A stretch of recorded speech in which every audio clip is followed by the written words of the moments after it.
مدینہ طیبہ میں ایک بزرگ اخوانی مدنی بابا کے نام سے مشہور تھے. وہ اپنے گھر میں ہر سال نبی کے میلاد کی محفل سجاتے تھے. تو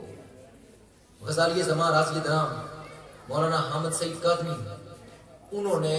السعید اپنے ماہانہ رسالے میں یہ بات لکھی ہے کہ وہ ہر سال اپنے نبی کی میلاد اپنے گھر میں منایا کرتے تھے. ایک مرتبہ ایسا ہوا کہ حضور علیہ السلام کے میلاد کی محفل تھی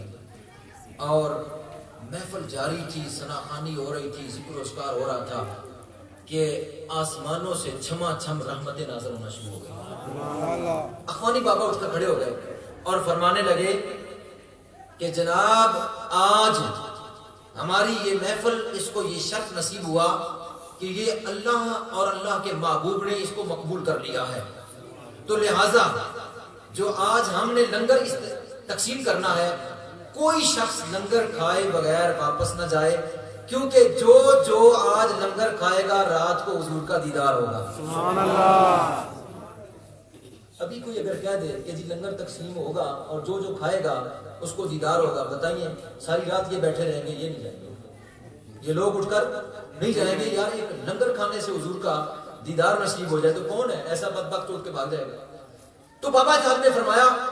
اخوانی مدنی بابا نے، کہ آج لنگر جو اختتام پر تقسیم کیا جائے گا، جو کھائے گا رات کو نبی کی زیارت ہوگی اور صبح کے وقت آ کر مسجد نبوی میں آ کر بیان بھی کرنا ہے کہ حضور کیسے ملے ہیں. سبحان اللہ. اور یہ بھی کہا کہ سب کو ہوگی. کیا کہا؟ جو لنگر کھائے گا سب کو ہوگی. اور لنگر کے اختتام پر جو تقسیم ہوا نا لنگر، وہ تھی جلیبی. وہ کیا تھا؟ جلیبی تقسیم ہے. تو لہذا فرمایا یہ جلیبی کھا کے جانا، کیونکہ جو کھائے گا حضور کا دیدار ہوگا. ٹھیک ہے، سب نے کھایا. اس پورے مجمع میں ایک ایسا بھی شخص تھا جو اس بات کا قائل نہ تھا کہ حضور کی زیارت ہوگی، حضور کی زیارت ہوگی، اس بات کا وہ قائل نہ تھا. اس نے کہا کہ حضور تو ماذ اللہ نکلے گے. اس نے کہا وہ تو 1400 سال ہو گئے، مر گئے، مٹی میں مل گئے، وہ کہاں زیارت کروائیں گے، وہ کہاں زیارت کروائیں گے. چلو 12 زیارت تو نہیں ہوگی، جلیبی کھا لیں، جلیبی کھا لیں. آج بھی ایسے ہی ہوتا ہے، یہ لنگر کھانے کے لیے سب سے آگے ہوتے ہیں، کھلانے کے لیے کہتے ہیں شیر کے بجائے، یہ جائز نہیں ہے. تو کھانے کے لیے سب سے آگے ہوتے ہیں. اس نے اسی ارادے سے کہ جناب یہ زیارت تو نہیں ہوگی پر جلیبی کھا لیں. اب جلیبی اس ارادے سے کھا لی، باقیوں نے دیدار کے ارادے سے کھائی تھی. سب گھر میں چلے گئے. نبی کریم صلی اللہ علیہ وسلم نے فرمایا، من رانی فی المنام فسیرانی فی الیقظہ فتمثل الشیطان بہ. کریم آقا صلی اللہ علیہ وسلم نے فرمایا میرے غلاماں، جنہیں مینوں ویکھیا، چاہے خواب دے اندر ویکھیا، چاہے دن دی خواب چاہے رات دی خواب، جنہیں مینوں ویکھیا انہیں مینوں ہی ویکھیا، کیونکہ شیطان میری مثل نہیں ہو سکتا. فرمایا جنہیں مینوں ویکھیا انہیں مینوں ہی ویکھیا. جدوں جلیبی کھا کے سارے سو گئے نے، جدوں سارے سو گئے، رات کریم آقا صلی اللہ علیہ وسلم ہر اپنے غلام نوں دیدار کروا دے پے. کدے ایک نوں دیدار کروایا جا رہا ہے، کدے دوسرے نوں دیدار کروایا جا رہا ہے، کدے تیسرے نوں دیدار کروایا جا رہا ہے، کدے چوتھے نوں دیدار کروایا جا رہا ہے. الگ سارے نے دیدار کیتا. جدوں وہ دیواری آ گئی، انہیں اس ارادے نال جلیبی کا دی سی کہ حضور علیہ السلام نے دنیا کو پردہ فرمایا. 1400 سال ہو گئے، کیویں ہو سکتا ہے کریم آقا دی دیدار ہوئے؟ لہذا جلیبی تے کھا لو. پھر وہ دی زیارت دا آیا تو کوئی کہن والا کہندا پی گیا ہے، وہ سوتا ہے، آواز دین والا آواز دیندا پیا ہے، نی جاگ جا نبی دی سواری دا گزر ہون والا ہے،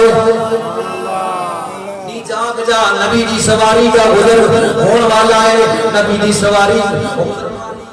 جدوں جناب نے اندر آواز آئی، جدوں انہیں سنیا جناب کہ کوئی کہنے والا کہندا پیا ہے نبی دی سواری کا جناب والا ادھروں گزر ہونے والا ہے. وہ جناب کا کہندا میں اٹھ کے بیٹھ گیا. خواب کے اندر میں ویندا کیا ایک نورانی چہرہ، جناب کا نورانی چہرہ، دعا واللیل اذا